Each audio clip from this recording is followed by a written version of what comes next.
Dear students, welcome to this third unit of Module 5 on Narrative Medicine and Spirituality. Call it on this occasion Narrative Medicine and Spirituality, Patients, Family Members, and Dialogues. If in previous units we have seen how the stories of health professionals are important to improve spiritual care, in this module, we are going to see how the stories of patients are very important, but also how the family members and informal caregivers around them have a lot to say in this regard.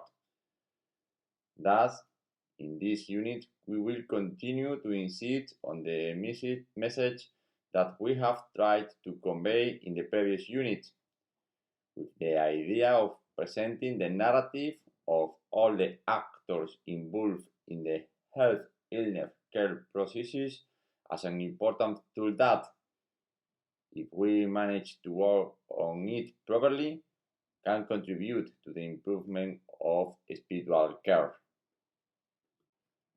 As you know, informal caregivers, whether family members or close friends, are often the people who spend the most time with the patient.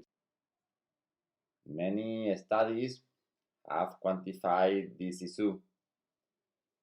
Formal care takes up a significant amount of time in the early and late phases, but this is not the case in the intermediate phases.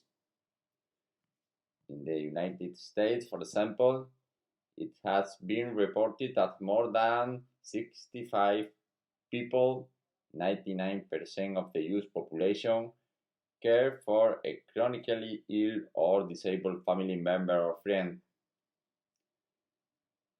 In Canada, 12% of people aged 16 and over care for or provide special assistance to a sick, disabled, or elderly person. While the role of caregiver can be rewarding, studies have reported that there are also many negative impacts that caregivers can suffer throughout the duration of the illness. One of the largest studies on the health and well-being of caregivers revealed that of any population group, caregivers have the lowest level of well-being. The best known manifestation of this is the burnout caregiver syndrome, characterized by physical, emotional, and mental exhaustion in long-term care.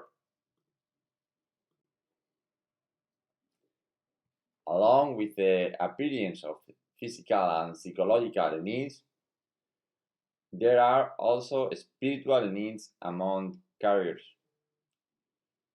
This condition of being a close person, especially involved, means that the illness of the loved one is often experienced with anguish and certain feelings of worry and hopelessness.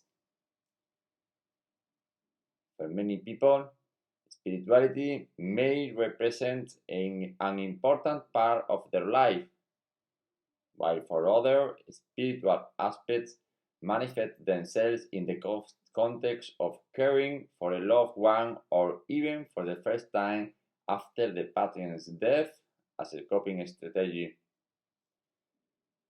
In any case, many studies have found many spiritual concepts among caregivers, which reinforce the importance of considering the spirituality and or spiritual needs of caregiver alongside those of patients. Hope, expectation, and trust in the inevitable or in what is happening plays a central role for caregivers.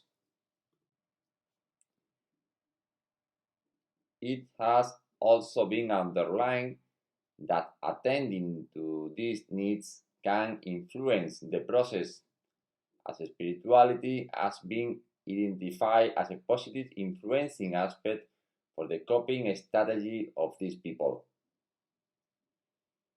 It goes without saying that if the caregiver is in good condition, the sick person will receive better quality care. This is a holistic understanding of care, understanding that what surrounds the sick person is also very important. However, as in the case of health professionals, as we will see in the case of patients, spiritual care for family members has been found to be scarce. We have already discussed the reasons why this is the case for patients. For relatives, spirituality and religion are also confused. Often, health professionals assume that memberships in a religious community automatically brings social support or spiritual well-being, and that this is all that a person needs from a spirituality point of view. In the other way, in contrast, some studies have identified how over 80% of these caregivers indicate a desire for more support in relation to spirituality. Others have highlighted accounts of family members reporting no interest in the spiritual well-being of any family member. Some accounts are alarming in these regards. No nurse have ever asked me about this or even asked me if I was well. Carers generally want carers to take the initiative to approach them and ask them how they are and whether they are at peace. Clinicians can pave the way for the expression of caregivers' wishes and needs by adopting an open perspective on spirituality and using the tool of narrative medicines. Being aware of and talking openly about the spirituality of family members should be an important dimension of spiritual care, and as health professionals, we are called to take this into account.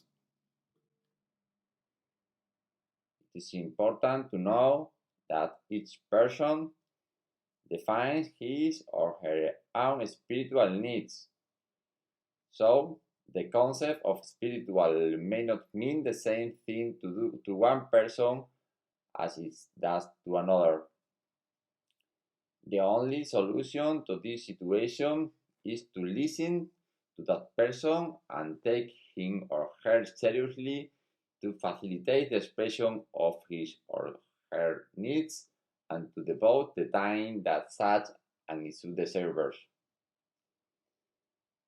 Spiritual care will then consist of finding ways of accessing spiritual satisfaction, really getting to know each person in the family, extending care to all family members, entering dialogue with them, being attentive to receive each other's signals without making assumptions.